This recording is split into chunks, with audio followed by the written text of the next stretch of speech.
Hi everyone, this is Linda, your Back in the Groove Again coach with an interesting series. Now, as you know, I am your Back in the Groove Again coach, and some people say, well, what does that mean to get back in a groove again? Now, if you're from a certain era or a certain age group, you know what groovy meant. So back in your groove just means, getting back where you're feeling yourself again, where you're feeling in balance, where you're feeling good, you're feeling your groove. So in this series, it's all about interviewing different coaches that offer different services that I do. So I'll be interviewing some health coaches, some dating coaches, some business coaches, all sorts of different coaches that can help you get your groove back on. It's going to be great, and so I'm hoping that you really enjoy this series. And if there are other people you want me to interview to help you understand certain things, please do let me know. Send me an email at linda@backinthegrooveagain.com. Enjoy the series. Bye now. And I want to thank you again, Deborah, for agreeing to meet with me. Before we get started, though, I'm going to tell our listeners a little bit about you. All right. Okay. So, and this is an interesting bio. You left academia in 2002 to become a professional matchmaker after meeting and marrying the love of your life at the age of 49. Yes, I did. Yeah, and you wanted to help other people find love after loss. You became a relationship coach through the Relationship Coaching Institute, which is in California. And you also certified as a matchmaker through the International Matchmaking Institute in New York City. And then you started with Great Expectations, which is a nationwide dating service in Providence, Rhode Island. And then they ran a top matchmaker service, a small boutique matchmaking agency located in Sarasota. And you might have to explain what small boutique means. Could you explain that for us right now? Okay. Well, small boutique means we know all our clients. We work with them one-on-one. We give them a lot of individualized service. And it's an individualized agency that was located in Sarasota, Florida, as well as Naples. Okay. Versus a nationwide company. Oh, okay, good. Good to know. Thank you. Because I think we've heard this word before, but maybe the audience won't know. So after Sure. that, you moved to your husband's home state of Massachusetts, and then you opened your own company, Get Ready to Date, in Barrington, Rhode Island, 3 years ago. You teach the over 50 widowed and divorced how to date again. I think this is great. How to date again and create a second chance at the love blueprint. I'm curious about that. We'll talk more about that in a minute. You also provide matchmaking service for clients to find a partner. And you believe, of course, that it's never too late to find love again. And as you know, I'm a Back in the Groove Again coach, and people in midlife, as you are probably aware, a lot of people in midlife do think of getting back into the dating scene after a separation or a divorce. Some of them might even want to get married again. So this is a perfect opportunity to find out more about some of your services. Now, I do have a few questions. I know that your niche is over 50, and I know that you work more with people over 50. Is that right? Yes, I do. Okay. So let's talk a little bit about the differences between the dating scene, when we were in our 20s and 30s, and of course the dating scene when we're over 50. Absolutely. Well, first of all, when we were in our 20s, I don't know about you, but I got married young the first time around in my 20s. Dating was really easy. You went out, you had fun, you enjoyed life, you met people, you had social circles, and dating was much easier. Yeah. Even today with dating, as far as online dating, there are actually 30.4 million people doing online dating today. But with Wow. younger people, they are just very casual. They use online dating to meet friends. I don't know if you know the word, Linda, hookups, but a lot of people in their 20s and 30s are into Yes, hookups. yes. And they're not really concerned about safety as much. But once you move into the 50s and beyond, uh, what I find is most people, because they are either divorced or widowed, are more serious. They're looking more for what I call serial monogamy, which Right. is one relationship at a time. Mm-hmm. Uh, and I think the key word is they're cautious. Even Yes. before the pandemic, most people are afraid of being hurt. They've been hurt before. They've Yes. either lost their spouse through death or through divorce, and they have very high standards. They're looking at uh, really quality versus quantity. So you Mm. really can't compare dating in your 20s and 30s to your 50s and above. It's Right. really not anything the same at all. Right. Now, if somebody was married for 30, 40, 30 years or plus, and they're suddenly widowed, or, now they're ready to start the dating scene, do you think they'd know what to do? No, they don't, Linda. And that's exactly why I named my company Get Ready to Date. Right. Okay. I'm going to use a specific example of a client I have. I'm going to Okay. change her name. We'll just say her name was Diane. But Diane came to me, she was 75 years old. She had been married 50 years. She suddenly lost her husband. Yeah. And she, like we were discussing, got married in her early 20s. She was happily married, enjoyed life, raised a family, Yes. loved her husband, and unfortunately he passed away. Yeah. And as I tell all my clients, it's never too late to have a new dream. And she came in to see me, but instead of, just because I am a matchmaker and a relationship coach, instead of just sending her out, what I did is I had her go through a program where basically I taught her how to date again. Okay. Because dating doesn't come in a textbook. It's not like, Yeah. you have a book and you know how to date. Right. So she went through a program, and I could talk to you a little more about that if you wanted me to. But basically, I got her ready to date again. And then I set up a luncheon date because she was 75. So instead of Mm. doing dinner, we did lunch. And she met this delightful gentleman who's my client, who's 77. And guess what? They started casually dating. That's so And sweet. she called me from the parking lot, and she was a nervous wreck. She's like, "Oh my gosh, Deborah, I haven't been on a date in 50 years. I don't know if I can do it." So I basically gave her the confidence to go in and to just meet the gentleman. What I tell all my clients on the first meeting is, all you're looking to see is if you have some chemistry. Is Right. this someone you want to get to know more? Right. So Yeah. that's a true story. And again, nothing brings me more joy than to know that I'm taking someone that really had no hope. Her husband had passed away, and now Yeah. she's casually dating. I know. Isn't that fun? It is. It's wonderful.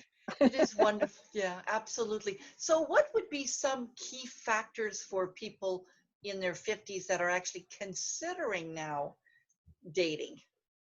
Okay. Well, what I recommend everyone does when they're looking to meet uh, a new someone in their life is they sit down and they actually put pen to paper and they write down what their deal breakers are, Mm, and that they have a clear vision of what they're looking for before they mm, go out. mm, I teach my clients how to be the chooser, how to right. be the person. Mm. Just because someone gives attention to you, that doesn't mean that's necessarily the right person for you. Isn't So that that, true? Hmm. yes, absolutely. And I And use the, mhm. would you say that this is one of the differences, maybe, that when we were in our 20s, we would automatically think they like us because they're interested Absolutely. in us? Absolutely. And, Mm, many times in the 20s, you're bringing up a good point. People are attracted just by looks. I mean, right. certainly physical chemistry is important, but it's not everything. Yes. Um, and in your 20s, I think it's more about the physical chemistry. Yeah. As we get older, I mean, attraction is inherently physical, emotional, and intellectual. Yes. And to have a good Yes. match, you have to have all three. Right. Yeah. I think that's the important thing. So would you say that all three need to be there? Like as we get older, we have to really consider all those three factors? Yes, and it's not that it isn't necessary when you're younger. It's just you're not as conscious about those Right. things. I think most people get caught up in the physical, and Right. then they're not necessarily looking at the emotional and the intellectual piece. Yeah. I know I wasn't thinking about the emotional piece when I was in my 20s, that's for sure. Right. So true. Absolutely. Oh, perfect. Okay, great. So we know now, especially now, the dating scene has changed. The last few months, it's changed big time. What are people Yes. doing now during the COVID? Actually, I'm kind of, it's unfortunate what's happening with the pandemic and with COVID-19. However, what I like very much is that we've gone back to old-fashioned dating. And old-fashioned Hmm. dating was much slower. What I have clients do is if we find a match, that they have a telephone call together and they get to talk to each other and they get to meet each other on the phone. They don't actually see each other. They're just talking on the phone and Okay. seeing if there's enough connection and Mm-hmm. commonality between the two of them. Mm-hmm. And so I typically have a client speaks on the phone at least twice. Mm. And then if they feel as though, okay, this is someone I really like, Yeah. they're very interesting, I have a lot in common with them, then I recommend that they go to a Zoom meeting after that. Oh, So I perfect. kind of Yes. use the 222 concept. Two Okay. times on the phone and then do two Zoom meetings. Because now with Zoom, as you know, you do get to see the person. Of course, it's not as good as being in person, but in this time of COVID-19 where we have to stay safe, it is a good way. Absolutely. Okay, so you got the two Zoom meetings, and then what's the other two? And then once the COVID-19, once it's safe to do so, then I will recommend that you meet in person and perhaps meet for a lunch or a dinner. I Mm-hmm. don't recommend just a drink and hors d'oeuvres because I Mm-hmm. want people to spend at least an hour together Mm-hmm. to really connect Mm-hmm. and see if they have enough in common. But typically what I'm finding is because our clients are now talking on the phone and doing Zoom meetings, it gets much easier Yeah, when they move to the in person. right. And do you have any stories to tell us about that? I mean, has anybody been connecting during the Yes, pandemic? yes. Actually, I just had one today, which is probably this is my heart's desire. What I get so excited about. I have a man and woman that were connected. They spoke on the phone. Their first telephone meeting was an hour and 20 minutes. I have to tell you, Linda, that's unusual that someone How, would so speak how the old are phone. these people? How old are they? He is 68 and she is 66. Oh, wow. Okay. Okay. And they both would like to move forward and have a relationship. So the nice thing is we're on an equal playing field. They both want a relationship. So their Yes. first call was an hour and 20 minutes. Their Yeah. next call was probably about an hour. Because they were so excited, they went right into a Zoom meeting. And this is a neat concept that I introduced to them that they used. They had a margarita happy hour. They both made a margarita and they sat on the Zoom meeting and then they toasted each other with their margarita as if they were in person. And they both drank their margarita and they had this amazing, wonderful date on Zoom. Okay, wait a minute. Wait a minute. And you call it a date? Absolutely. It's a virtual date. Absolutely. Great. So they had a good time, enjoying their Yes. margarita, and then what happened? Did anything else happen? Again, the connection was so intense and so wonderful that Oh, they decided to throw caution to the wind and they had their masks on, but they met in person over the weekend in Newport, Rhode Island. And I just received a text from both of them this morning. They've both made a decision. They're going to move forward and start a new relationship. wow. That's kind of cool. Yes, I'm so excited about this. That is really, really exciting. So it's it sounds like it's possible for people to be actually dating or getting to know each other, then dating during this time. Yes, because Linda, love never goes out of style.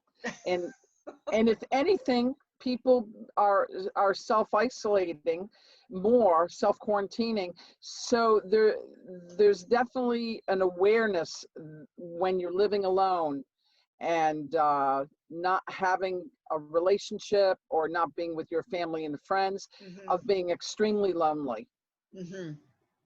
Now, I'm going to change direction just a little bit. I'm going to talk a little bit about apps and sites. Sure. I mean, there are tons of apps and tons of websites out there. First of all, do you recommend them, or do you think that going, with a dating service such as yours is the ideal? Okay, very interesting question. I'm going to answer it two ways. Okay. Some of my clients are extremely discerning, and they want me to select clients for them. So Right. they are purely matchmaking clients. Okay. Because I have clients coming in all the time. They may have a high visibility, maybe they own companies. Many times teachers do not want to be online. They don't want their students seeing them. Yes. So I have one gentleman who's he's in the state legislature in Rhode Island, so he does not want people to see his picture online. So for those clients, I work privately and more individual. Right. And there's other clients that want to really do both. And I mentioned when we started talking, there's 30.4 million people using dating apps in this country. That's a lot of people. That's a lot And, of people. basically with online dating, it's like fishing in a big pond. Yeah, absolutely. That's really what it comes down to. Yeah. It's like fishing in a big pond. And so if I have a client that wants to do online dating, I typically will help them write their profile. It's extremely important that they have professional pictures, because again, when someone's looking at your pictures, you either catch their eye or you don't. And again, that's a positive and could potentially be a negative with online dating, because people are making very fast decisions about whether or not they'd like to meet you. That's right. Yeah. Okay. And I think that's the part, they look at the picture, and you were just saying, if I don't like the picture, forget it. But the guy could be a great guy. Yes, absolutely. Yeah. Absolutely. So it's also important because with online dating, you're marketing yourself. So you've got to have those exceptional pictures, and you need a headline that's like a hook, that when someone goes to your picture, they look at it, and then you have a great headline. And then from there, a very well-written professional profile has to be there. You've got to pique someone's interest very quickly. Now, is that part of your service as well? I can provide that, yes. Not all my clients take advantage of it, but many have been. Yeah. Now, I have to ask the question about sex, all right? Sure. We got to talk about it, because let's face it, when we're in our 20s and 30s, it might be all about sex. But, when people get a little bit older, is that still top of mind, or is that even still there? Do people prefer casual sex in their 50s and up? What is that whole thing about? Tell us more about that. You've got some experience. Linda, my opinion is sex is the elephant in the room. Okay.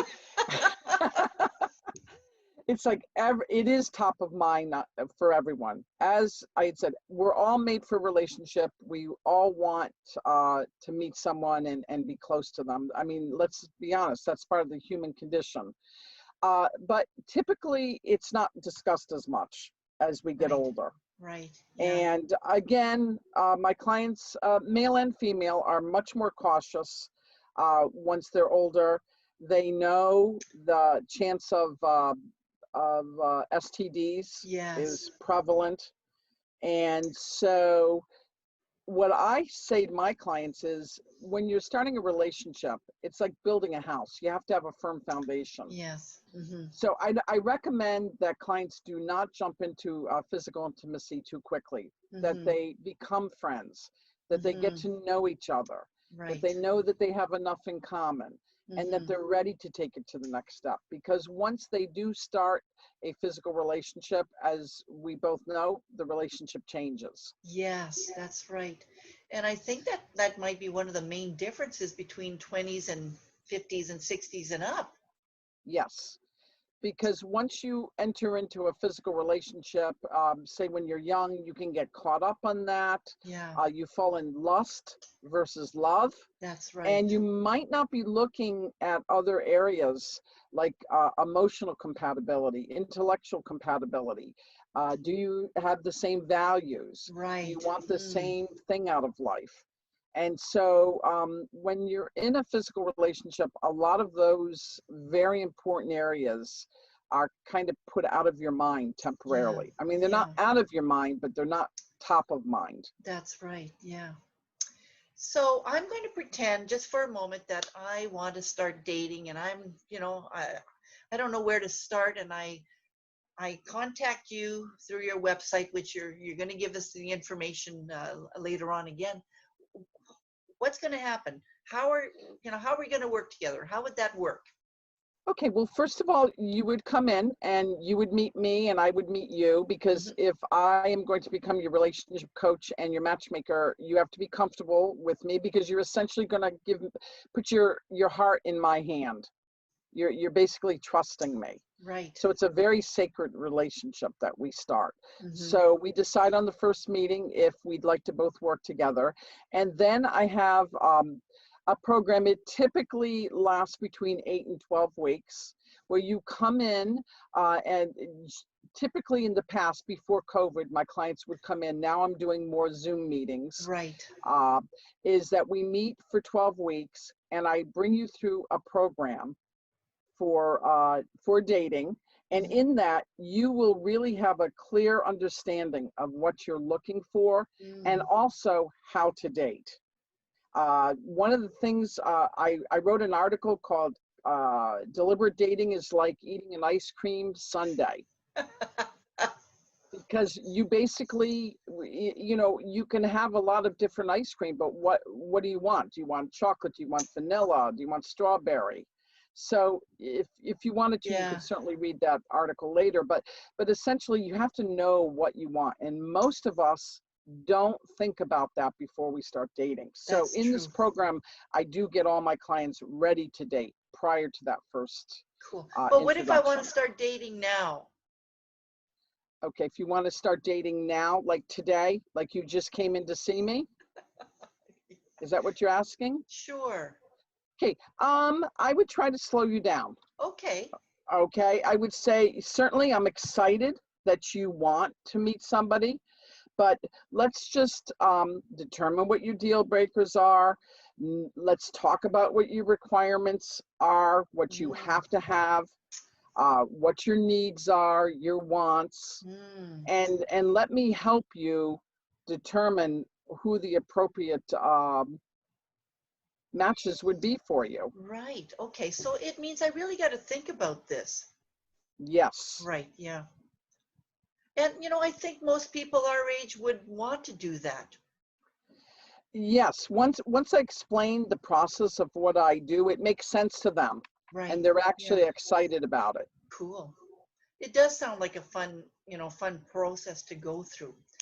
All right. So we're nearing the end of our interview. If somebody wanted to get a hold of you, they're interested in dating, how would they do that?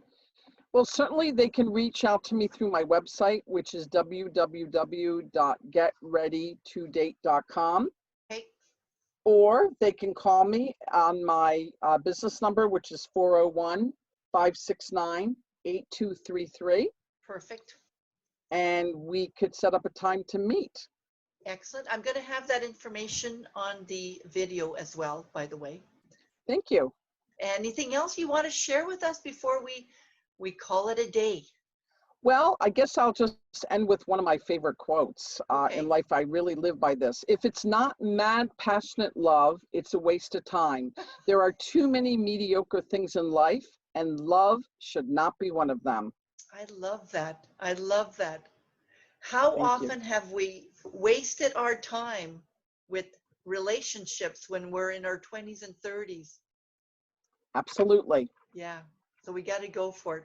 Thank you so much, Debra. It was actually a real pleasure to talk with you. It's a pleasure to talk to you as well. Thank you so much, Linda. Thank you. That's why I tend to attract older people. Yeah, you know what, I think honestly a lot of older people are feeling more comfortable with older people, right? Right, exactly. I hate to say that, but it's so true. Well, I decided, because my avatar is really, I mean, obviously we deal with more women than we do men, but is, you know, college educated, financially stable, women over 50. Yeah. And that just seems to be the people that come in to see me. Yeah. You know? And I think most people in their 50s, they don't want to necessarily, excuse the language, screw around too much. They want help. And those that would work with you want results. Right. I got an email, thinking, you know? I got an email and the woman says, I'm 48, would you accept me as a client? And I called her, I said, yes, absolutely. You know, it's not like it's hard and fast 50, well, you know. That's it, right? That's right. But 40 is still young. You know, 40s are still young. It is a different experience, even in their 40s. You know, most people in their 40s maybe haven't been married that long, if they've been married, you know. So it's a different experience. And I'm just thinking, when I was in my 40s, I'm 62, I was still feeling young and sexy, you know. Right. Like, I have my oldest client's 84. And when I was in Sarasota, my oldest client was 90.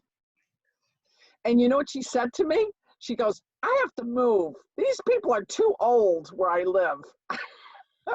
And I said to her, Harriet, you're 90. She goes, I know, but I don't feel 90. Yeah.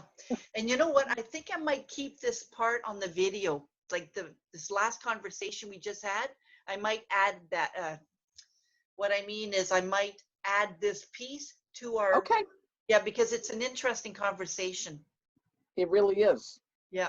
Anyways, excellent. Thank you so much. Wonderful. Thank you. And absolutely. And I'll see you at boot camp tomorrow. Oh, yeah. I'll be there. Okay. Bye, Debra. Have a wonderful day. Thank you. Bye-bye. Bye-bye.